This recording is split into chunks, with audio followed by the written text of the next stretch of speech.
Welcome back to the Mid-Am Podcast. We are your host. My name is Tyler, and on the other side of the screen for me is my good friend Nathan. And joining us today is a very special guest, Jim Hackenberg of Orange Whip. If you have been a golfer for any certain amount of time, you certainly recognize, yes, the there it is, the wedge, the big bright orange ball at the end of the whippy stick, and I'm sure you've swung one once or twice.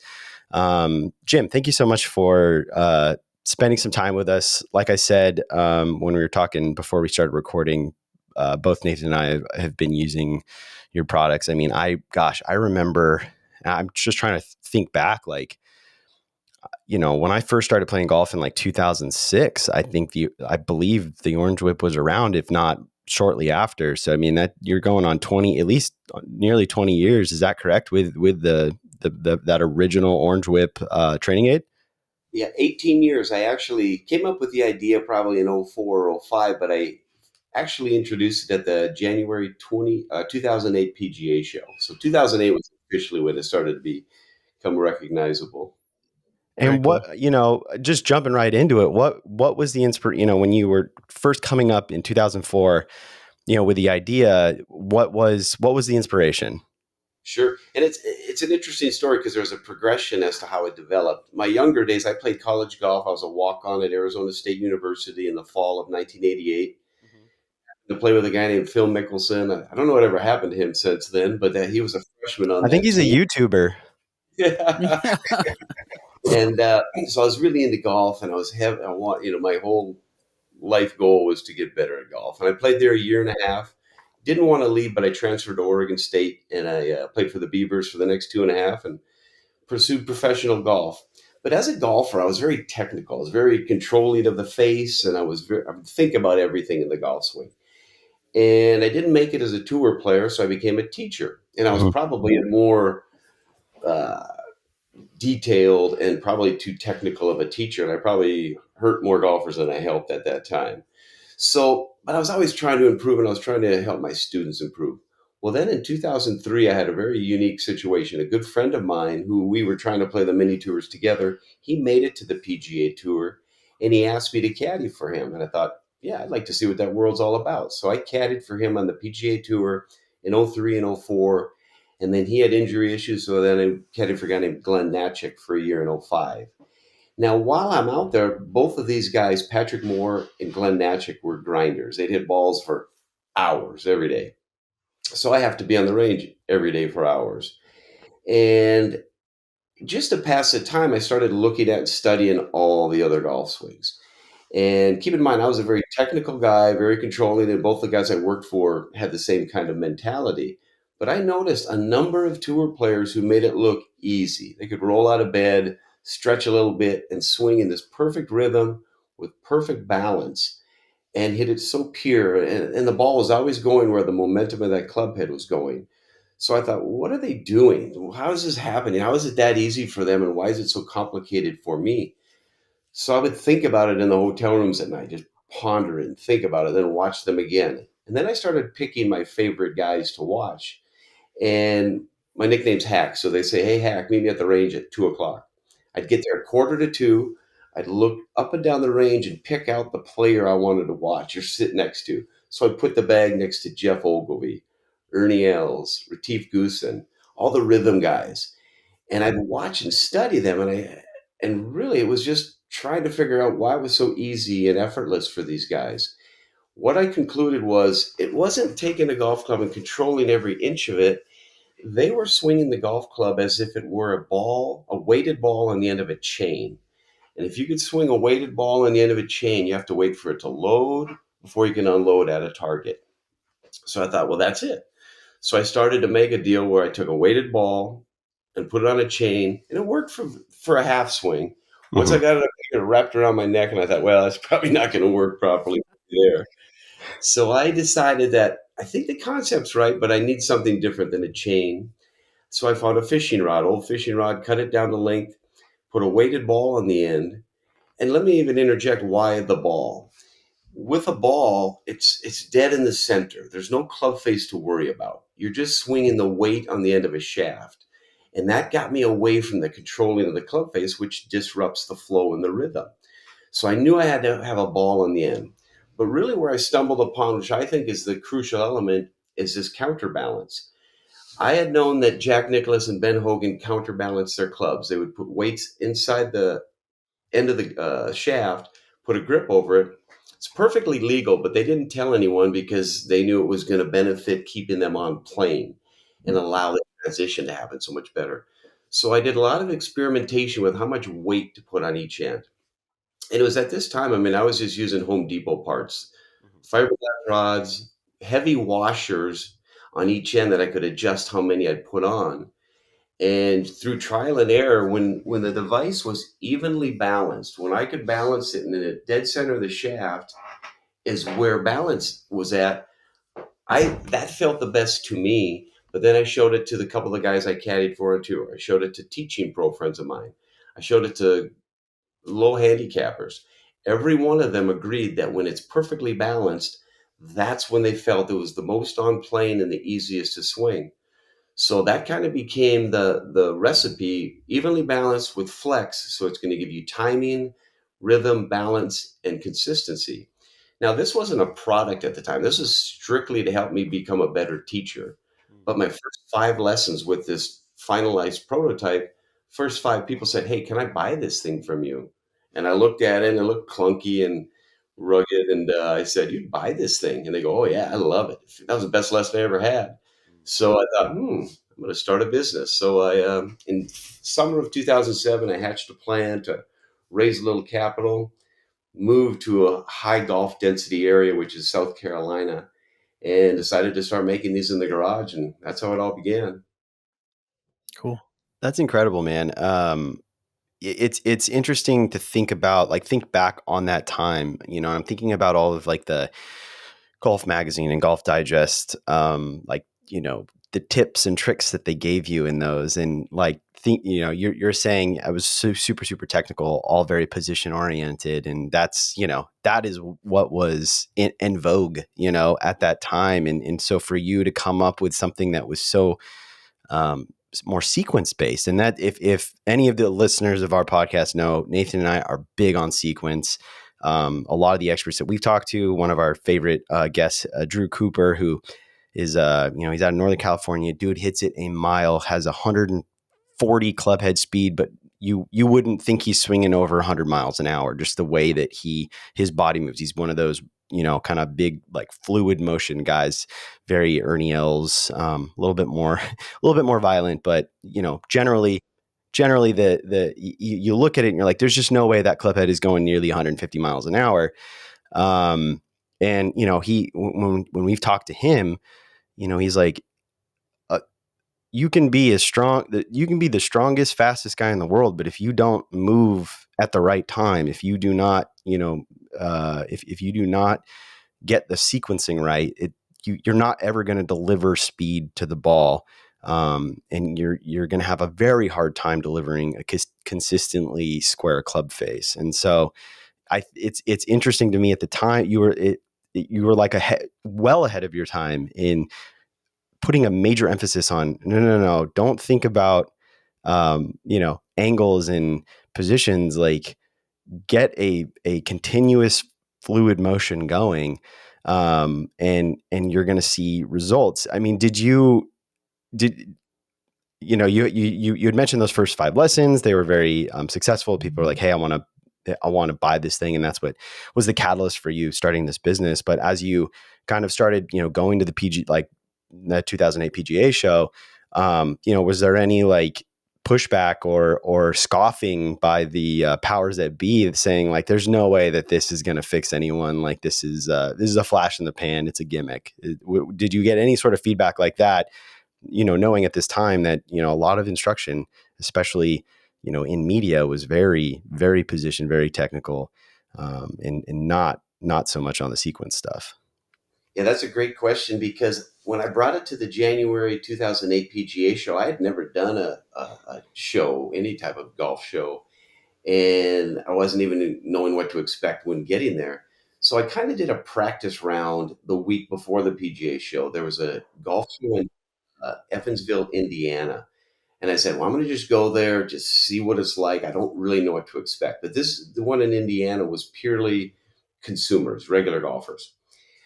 I got a lot of scoffing there. I got a lot of laughing jokes about it. I got a lot of like, what's this for? There's a lot of commentary. And I was like, I sold a handful of them there, but really it was to the better players and to a couple of pros that were there just visiting. But I left there fairly dejected and thinking, oh man, I got to go to Florida now and really live through this. Well, the beautiful thing in Florida was the golf pros, the instructors, they immediately understood it. They could Mm, almost help me understand it better. And that was a tremendous show. I think I sold 200 units at the show, wow. and then I had orders for 200 more. So I went there, going in there very cautious and not even that confident. And I left very confident. I go, I think I got it because I think these are the guys I want to get started with, the pros, because they'll Mhm. share it with all their amateurs and their students. And that's really what had happened. That's the way we went about it because the better players really got it, but I made it for the bad player. I made it for the person who slices too much, who's inconsistent, who doesn't hit it very far. But it wasn't easy for them to comprehend right away. Well, So it was a that makes a scary lot of moment. sense. Like if you're thinking about what they're being fed, your weekend warrior mid handicap, they're being told these things by the Hank Haneys and Butch Harmons of the world, via the centerfold of Golf Digest. And so, yeah, I mean, it makes total sense that you would need to partner with you know knowledgeable, really knowledgeable people who understand the swing, understand like the DNA of what makes a good swing, to see the value in it. So it's not surprising at all that that going to a consumer show with a bunch of kind of just jabronis that aren't informed, are saying, well, this is so silly. And then, yeah, getting someone who knows what they're talking about saying like, man, this is revolutionary. Yeah, and even I That's mean, incredible. even early on, a couple, Dustin Johnson was one of the first PGA Tour pros to get one. I was at a tour event and he came by and he goes, "What is this thing?" And he tries it. He goes, "Man, that feels great." So I gave him one, and he was one of the early adopters. So was Retief Goosen. Retief even carried it in a lot of tour events back in like '09. Wow. That's so And funny too because you look at DJ's swing and you would think like the way he like picks it up right from the get, like that's so like that would feel so weird with an orange whip. yeah, but It's it like, looked, yeah, yeah, it looked great. yeah, that's Yeah, cool. yeah. So it was fun. So that was the big key is get it to the better players and teachers. And even still today, it's 2025. I just got back from a golf show in St. Louis.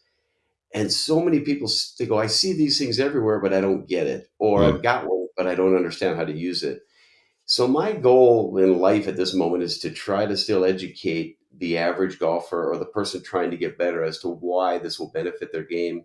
And it's an easy benefit. It's not anything they have to study up on. They just have to know a couple of basic movements, do those on a regular basis, and it works. Yeah, I So think that's one thing I think is like kind of the beauty of the orange whip, and just and a bunch and the wedge and the kind of the whole just the philosophy or just maybe the general idea of a weight on an end of a chain, right? yep. Or something similar to that.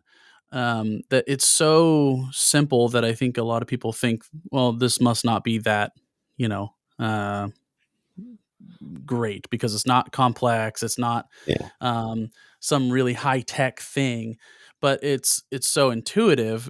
And at the same time, the more we are studying the golf swing and seeing things with like 3D motion capture and gears, and then now we've got all these like mechanists who are studying the swing, and they're showing like I just watched a thing last night on like the two link model for angular momentum and how one overtakes the other, just like the nerdiest of nerdy things on golf. And it's like, no, but the orange whip just makes you do that if you just kind of swing it because of the counterbalancing. And it's like what you're getting this thing to work like a trebuchet. It's just a swing, but it's like, well, okay, we can put everything under, 100x microscopic lens and say, look, now we know. It's like, well, actually, people figured it out way back when.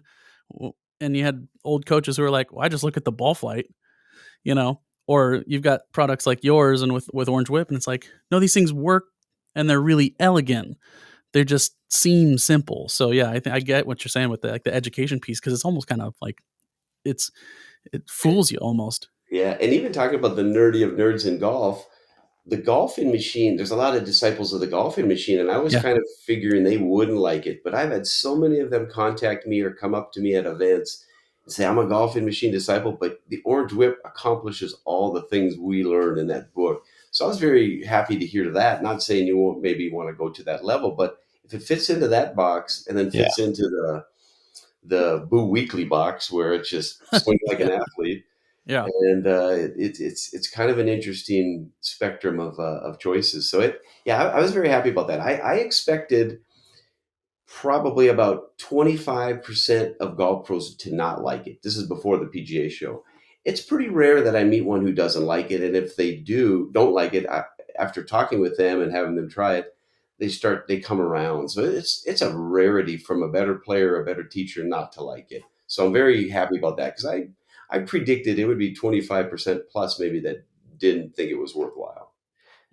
So you'd mentioned that it sounds like the disconnect really then is just the education piece. It's people not understanding how it can be helpful. So if you had to distill down like what, and I don't know, it might be it might be a tall order, but if you had to distill down like, hey, what is at the core of the Orange Whip that is the reason that it will help fix a lot of the common issues being, people tend to try to, especially adults, right, people who take up golf later in life, um, you know they have upper body strength, they can muscle from the top, where children, they don't have upper body strength, they can't do that, and so they don't even try, and that's why you see these kids was getting into these incredible positions naturally, because they literally have no other way to do it. But I myself took up golf when I was 16 years old. I had enough upper body strength to just yank from the top and feel like that's how I was going to generate speed. I feel like that's probably the most common error that leads to a lot of issues in, staying on plane, delivering, an into outswing path, delivering a square club face. How, if you just had to distill it down into like one statement, it's like, what is it about the Orange Whip that kind of addresses that kind of big error that plagues, I would say, a good amount of golfers? There's a lot of other things that contribute to that, like inside takeaway, and there's some other stuff. But from a sequence perspective, like, what would if someone came up to you and just being like, I don't get it, and you had 15 seconds or whatever to try to get them to understand how it's going to help, what would you tell them? Well, let's start with the golf club. Golf club is quite a bit lighter than the Orange Whip, so upper body strength, you're much more capable of forcing it and throwing it down or Yeah. chopping it. The Orange Whip is purposefully heavier, and it's very flexible, and it's counterbalanced. So with it being heavy like that, you have to learn to gradually swing it and build up to that motion. And because of the flex, you have to wait for the timing. You have to wait for the load before you can unload. So it provides a feeling that a golf club cannot provide, because it's too light for getting that feeling. But once you get the feeling with the Orange Whip, you easily transfer it to a golf club if you accept that Mhm. premise, that is a swinging or a loading and an unloading in sequence. And just by the exaggerated aspects of the Orange Whip, they feel it much better. That's basically one of our slogans: is you got to feel it. And Mhm. that's the you got to feel what the swing is, rather than try to tell somebody how to feel it with their golf club. Sure. One of the So things I kind of want to go back, that you had mentioned when we first started talking was, you were so focused on like, angle of club face and all these very technical things. And you're saying, hey, the reason it's a ball is because it takes away that thought process. You're not focused on that. We're focused on the bigger move. But I would say that eventually you do have to start thinking about the club face. and getting, it delivered, getting proper wrist conditions. So in your experience as a teaching pro, using the orange whip to help people understand proper sequence and, and getting things to move at the right time, how do you suggest to your students, or anyone else that's using the orange whip to, kind of get the basic fundamental move, but when they, transition into using, going back to their golf club and actually trying to hit a golf shot that's going in, in an intended direction, what are some of the keys to, maintaining the feel of the sequence that they got from the orange whip, but then also being able to figure out a way to get that club face, square to their target, or, at least within a range, based on their club path, so that they can actually hit golf shots. So my process would be with the orange whip. I have a set of drills that I do, basic drills that are basically body movement patterns. And I would teach the people these movement patterns and do a sequence of events of them, 10 to 15 swings in each of these drills. Then once they get that and they can coordinate that movement fairly athletically, then I'll have them take the orange whip and swing it like they're hitting a driver. And they'll do one swing and I'll see how they finish and see if they can hold their balance. If after 3 or 4 of those attempts they can do it very well, then I give them a golf club. It could be a sand wedge, 5-iron, driver, doesn't matter. And I have them set up, but I don't have them hit anything yet.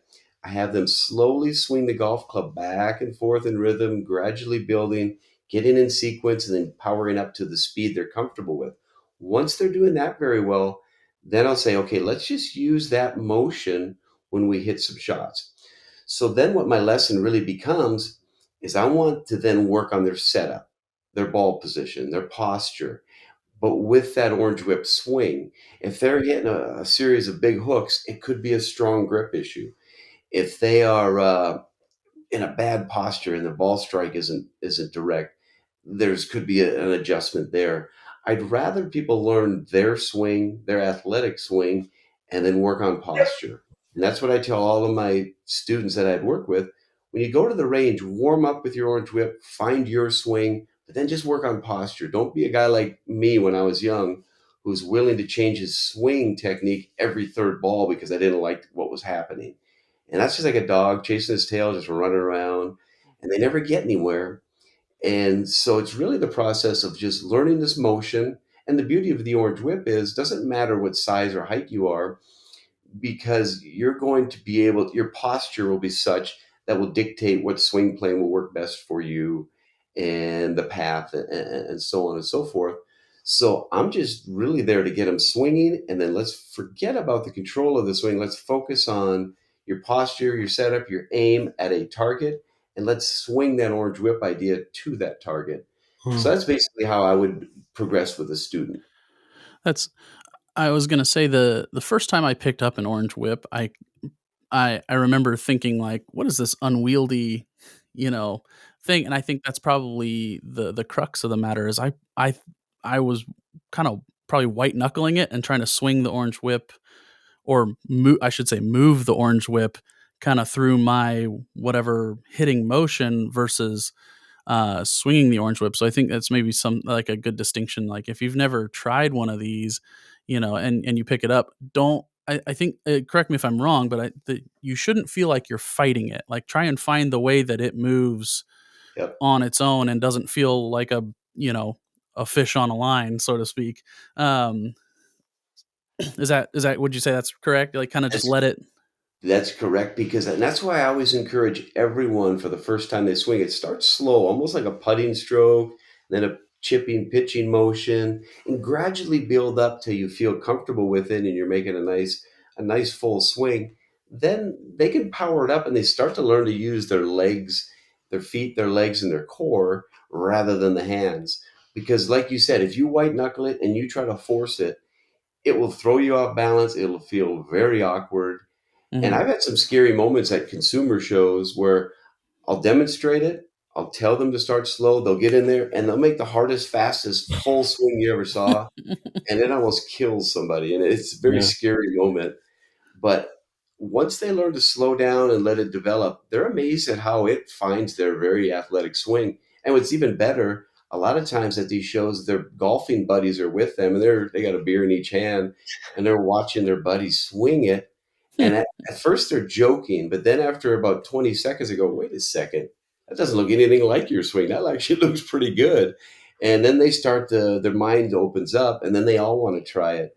And it's pretty incredible because when you could see your buddy making a swing that doesn't look like his own, and it's a much better version, that's when they start to their eyes open up, and they go, "Oh, You wait, let me try go, that thing." Yeah. yeah. The most critical group of eyes on you, and they're giving you compliments. You know it's real. Yeah. So So it's you said something interesting, Jim. Start with this chipping and putting motion, which I think is a good segue into the expansion of your product line, right? And one of the things, like I said, I remember the Orange Whip in the 2008, 2009, 2010, and I've been swinging one since then. But the wedge and the putter have been very intriguing. I know both Nathan and I have used the wedge, and it's seemingly such a different um, the mechanics that it encourages seem somewhat counterintuitive from a lot of the things that I've learned, or at least some was tried to taught again like around that mid 2000s time frame, when it's like, hey, ball back a stance, ball first contact, drive it into the ground, really kind of these punchy shots. But you cannot do that with the Orange Whip wedge. It is you will not be able to hit the ball. And in thinking about some of the current philosophies around short game, I'm thinking specifically about Parker McLaughlin and a lot of the very, kind of like more shallow, less force, less ball speed, more neutral shaft, and that becoming a little bit more popular amongst short game gurus. The Orange Whip wedge is kind of a breath of fresh air in terms of a training aid that is specifically helpful for shots around the green, but also encouraging a motion that is much more fluid, seemingly a lot more. It allows for a little bit more forgiveness. With your shot types, you're much less likely to stub the leading edge into the ground. And so I'm curious as to what inspired that product, and if you had collaborated with anyone else in the short game world to say, hey, this exact heavy club on a whippy shaft, counterbalanced, would be equally beneficial to shorter shots as it is for the full swing. so I was like yourself, when I learned the game in the early '80s, I was taught ball way back in the stance for chipping, hands way ahead, and basically drag the handle through. But what happens when you do that is you lose the bounce on the club. The club is designed with bounce. It's almost like the front of a boat where there's a bit of a tilt to it, so it can skim across the water. If you put the handle way ahead, you introduce a sharp edge, and you can chunk or blade the ball very easily. And after I did that enough times, I had enough scar tissue that I got a little scared and flinchy around the greens, even when I was trying to play professionally. So I kind of had that in me already. So fast forward to after I developed the Orange Whip, and I'm going to teaching summits, which are all the different PGA sections around the US. I would do a teaching summit where I'd sponsor. They'd give me time to present my idea, how I got this started. I'm a PGA pro. Here was my process, and here's how I use it. Well, at a couple of these, I ran into a guy named Stan Utley, and Stan's a former tour player, and he works with a lot of short game guys. I would listen to his presentation, and it was exactly the opposite of what I had learned as a kid. He was talking about the shaft is more vertical at impact. He's pivoting. He wants the club head swinging. He doesn't want the handle dragging.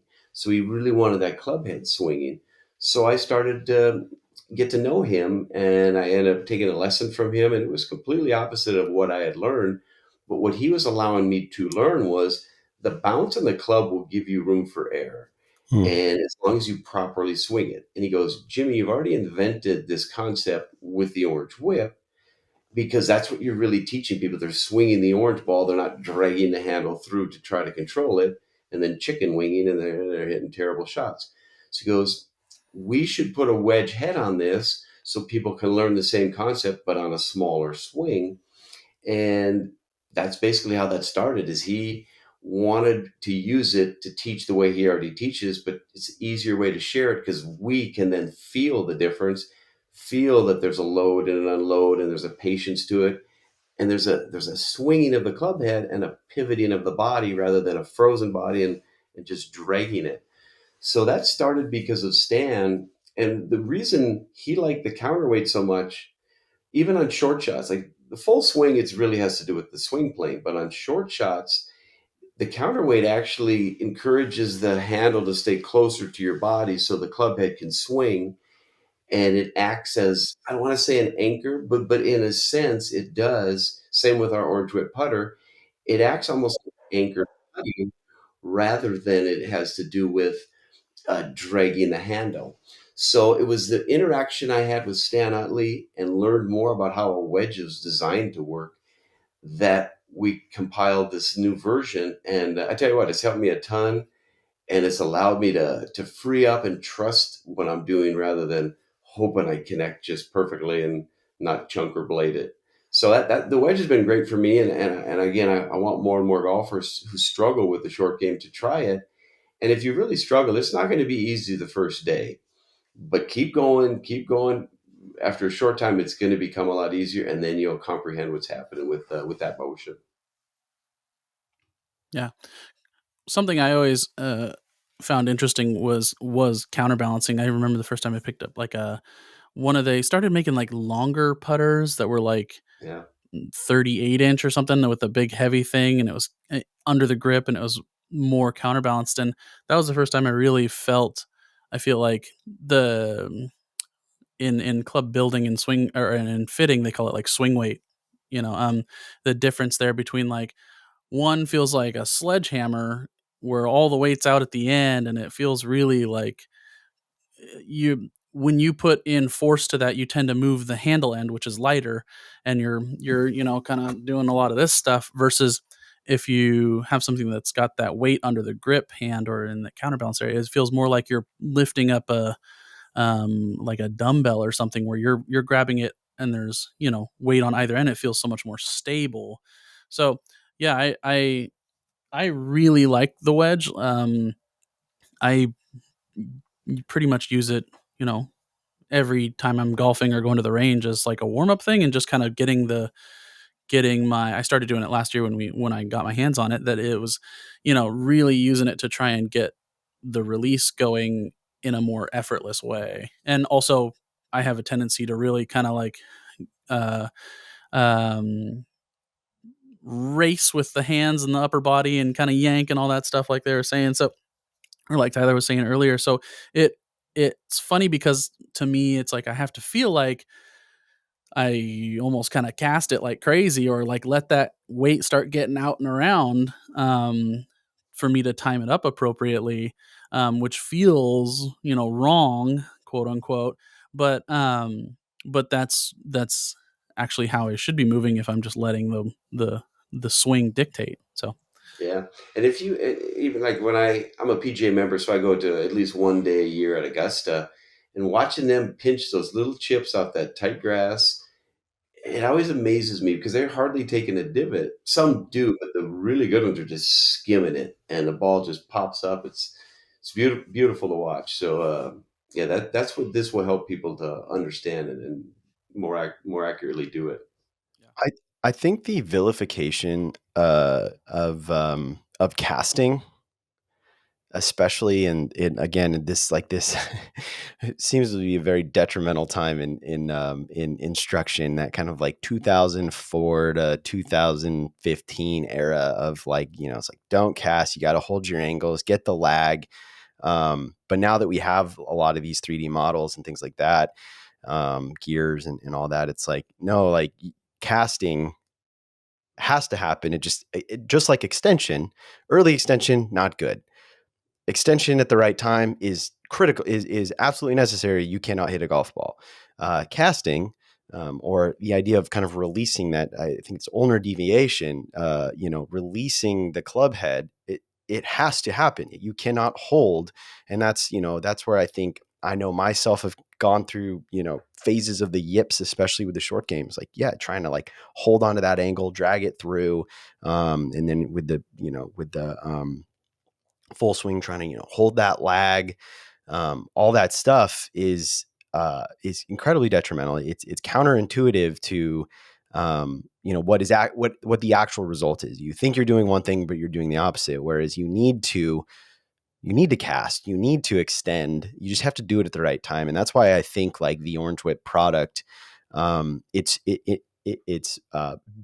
beautifully simplistic in that it shows you how to do those things just through the action of trying to swing it. You don't have to think about, when am I doing these things? Because if you do them at the wrong time, you will fall over. I mean, truly. And it's one of the things that I have I've said it before. My theory is that it's incredibly difficult to become a very good player when you take up the game late in life, like after you have basically gone through puberty and developed enough upper body strength to overpower the golf club.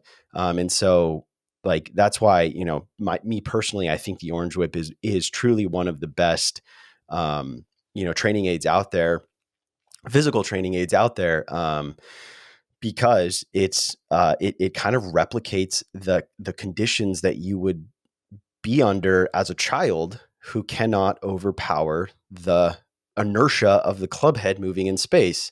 And it teaches you to, or it forces you to release that weight out in front, at or in front of where the ball would be, so that you don't fall over. Because if you try to hold it off, you're going to fall over. And so, yeah, I just like, I wanted to chime in just to say like my experience with these things. And I think like this product, it cures a lot of things. But to your point, Jim, it's something that you have to feel it. You have to, take it and feel it, but you also have to be patient with it and understand that like it takes a lot of reps to like deprogram what you've been doing for years and years and years with this lighter club head, and trying to, muscle it through and hold the lag and do all these things that, we thought were the right things to do. But we're just doing it in the wrong way.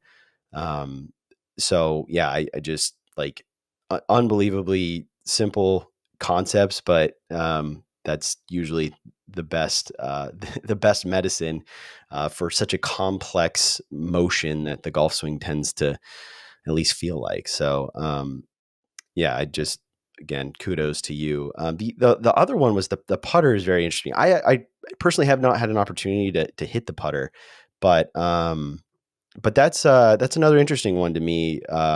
The With it being such a much smaller movement, you would think that that wouldn't be so effective. But from what I've heard from other people who have used that, it really does, help, your the controlling the face and all that stuff. So when did the putter get introduced to the product lineup, and what was the inspiration for that?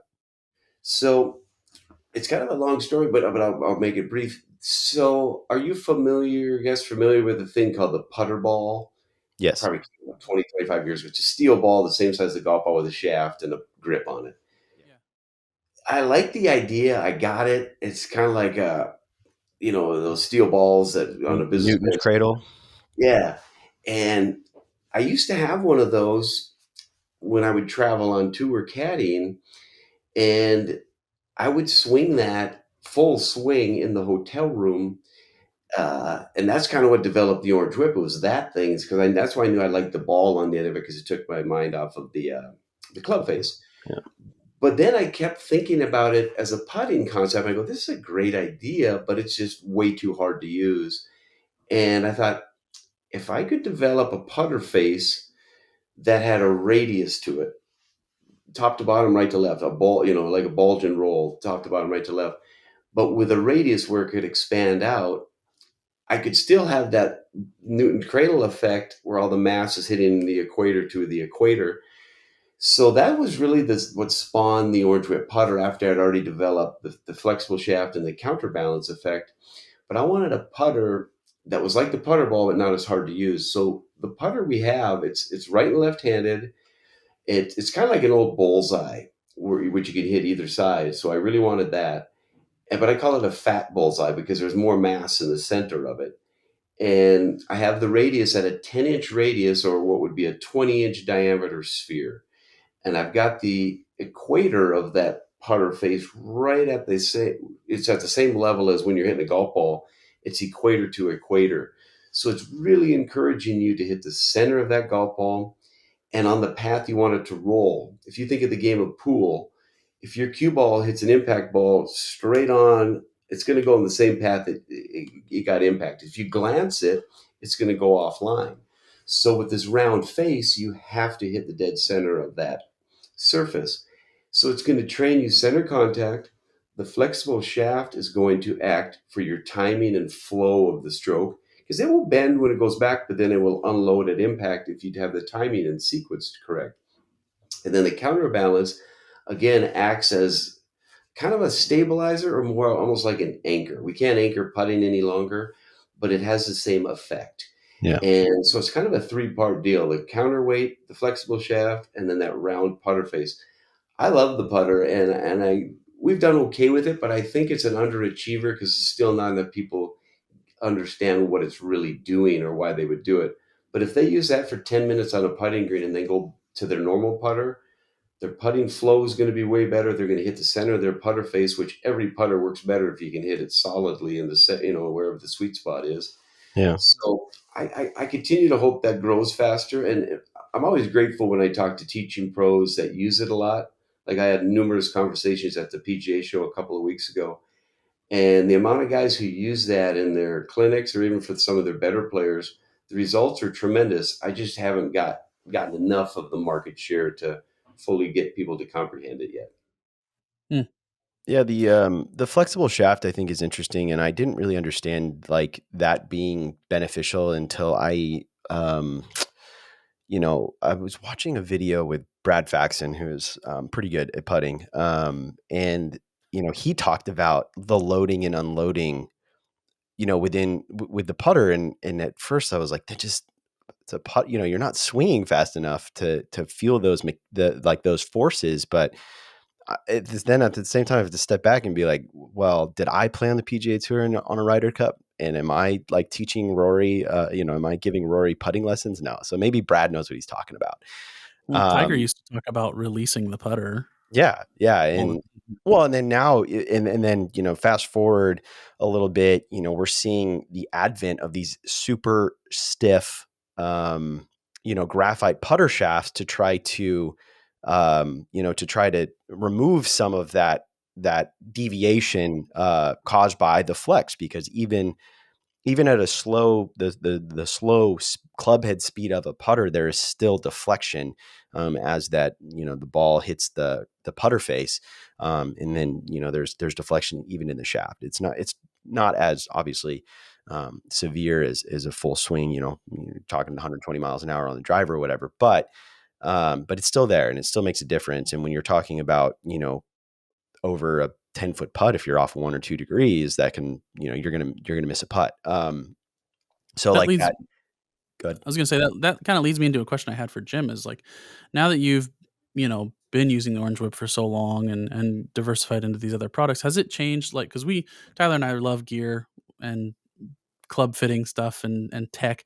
Um, has it changed how you build out your like gaming set? Like, have you gone to a softer thing that's counterbalance just to try and make it more like the Orange Whip? Or I'm sure there's diminishing returns at some point with regards to club face control, but like in today's day and age, everything seems to go stiffer and lighter.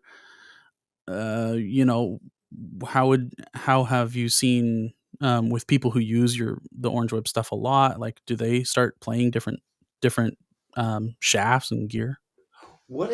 For me, I definitely started counterbalancing right away after it. Now, granted, not to the level I do with the orange whip. I probably put 30-gram weights into my irons and my woods and that. So there's some weight there. But where I notice it, and just personally, is that my lie angle changed a lot. I was much more of an upright because I was probably a bit more over the top and hanging on through it. So my lie angle gradually flattened out. It's not flat, but it's a couple of degrees less than it used to be. So I Hmm. noticed that. Now the shaft flex, not really, and I would never state I was a guy that was a power guy and had to hit X 100 or whatever. Yeah. So that hasn't changed very much.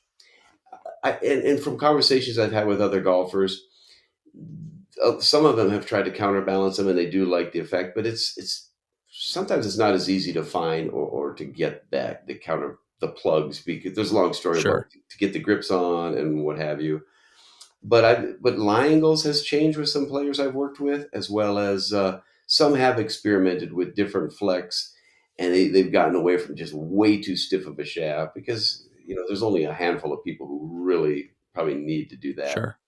But I would say, for me personally, the lie angle is what changed the most. That was where I had it, because what my pings we used to be, and then moving back to the One black, dot color. Yeah. Yeah. probably blue and green dots, for a while. And so that was my biggest change, but I like it. I would rather be on a more neutral plane like that rather than coming in and Sure. hanging on to it. So maybe some change with the with how you're swinging it and the amount of toe down your clubs are getting Yeah. through the release there. Okay. And speaking about toe down, going back to the wedge, what's interesting is Stan Utley really encourages just short game shots, like 20 to 30 yards and in, Yeah. chips, pitches, bunker shots. But we go to demo days and people try to hit that wedge 120, 30 yards. No, it Which doesn't. the problem is the physics of a flexible shaft like that.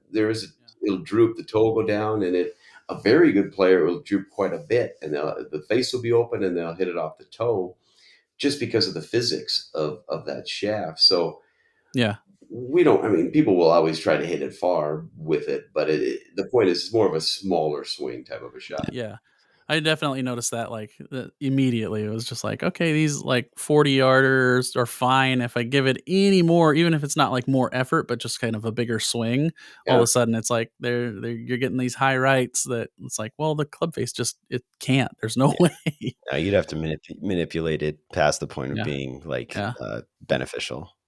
Yeah. yeah. So, well, hey Jim, we're coming up on our time. I want to thank you again for spending some time talking with us. It was really fascinating. And like I said, like we are both huge fans of the product, and we couldn't recommend it enough. If, like I said, if anyone has been listening to us for a while, they know the importance that we put on sequence, and so anything that that helps you groove a proper sequence in golf is going to make you a better player. And there aren't very many physical training aids on the market that do that better than the Orange Whip. So we highly, highly recommend. I will put a link in the description, to all of the Orange Whip product on their website. I believe there's a promo code as well. I'll verify what that is, and I'll put it in the link as well, just so that our listeners can save a little bit of money. But I can save with personal experience the Orange Whip, the classic Orange Whip, the wedge, and I'm keen on. I'm gonna order one of the putters, because it sounds like that would help me with my start line and and center strike on the putter face. So again, thank you so much. It was really a pleasure to pick your brain a little bit, and we hope we get to interact with you again soon. Say, do we have time for just a quick minute and a half long story that I think you'll find Yes. interesting? Oh my Sure, gosh. yeah. Yes, Absolutely. please. So I have to grab a couple of things from back here on this display I've Go got. for it. Yeah. But Love you it. had mentioned that I thought I came up with something new with this ball and chain thing. I thought I developed a whole new idea, Yeah. never before done. I was given a lesson when I was at my teaching facility back in 2005 or six, and I was giving it to an older gentleman, and everything I'm saying about the ball and chain and his rhythm, and he goes, Jim, everything you're saying is what Ernest Jones taught 100 Oh years ago. yeah. And it was the same thing. So I go, who's Ernest Jones? So I got his Yeah. book, read it. I go, that is exactly the same thing I did Yep. do. So that was neat. And then I found this thing that Ernest Jones made 100 years ago. It's a steel ball on a springy coil, hickory Oh man. shaft, and leather grip. Wow. And I Yeah. was lucky to find it on eBay. I used to look for years for it. I found it about 5 years ago, and it was like the greatest find ever on eBay for me. Then about 3, 4 years ago, a good friend of mine in her golf bag, she had this thing. It's called Superflex, and it's a cylinder, but it's basically the same. It's a round object on the end of a very flexible shaft, and it had a patent number on it. And let me see, it had a patent number on it. So I looked up the guy's name, found the patent, and in your patent, I have a patent on the orange whip and on the orange peel. And in your bio for that, they list your birthday. And I look at this guy, and his birthday was October 25th, 1943. And I go, wait a second. So I went and looked up Ernest Jones' birthday, October 25th, 1887. Well, my birthday is October 25th. So That's so weird. three golf pros who have exactly the same birthday invented basically the exact same thing in different eras. And it blew my mind. So I had to have a plaque made for all these products because That's wild. yeah, the I don't know how that happened. What That big might mystery? be the best evidence I've ever heard of reincarnation. I'm not particularly religious, but you know what? I can't explain it in any other way than that. That is that is an incredible story. I'm glad you Yeah, shared that. Thank you. Yeah. yeah, it was great. I'm a big Manuel de la Torre Yes, he fan, big time. And I and spoke with him he's before he passed years ago when I oh first brought it really? up, and he loved the orange Oh, whip. Yeah, I love the idea. that's so cool. Well, thanks, That's Very guys. cool. cool. I had a great time. I really appreciate it, and yeah, thanks for the Yeah, we opportunity. appreciate you. And like I said, information for the Orange Whip will be in the description below. We'll put links to your socials as well. You can find us on social media at Mid-Am Podcast on Instagram. You can find me at Fade and Fairway. You can find Nathan at Nathan.Fairmasu and Thistle Leather Goods. Again, Jim, thank you so much. Until next week, everyone, we will talk to you later. Bye.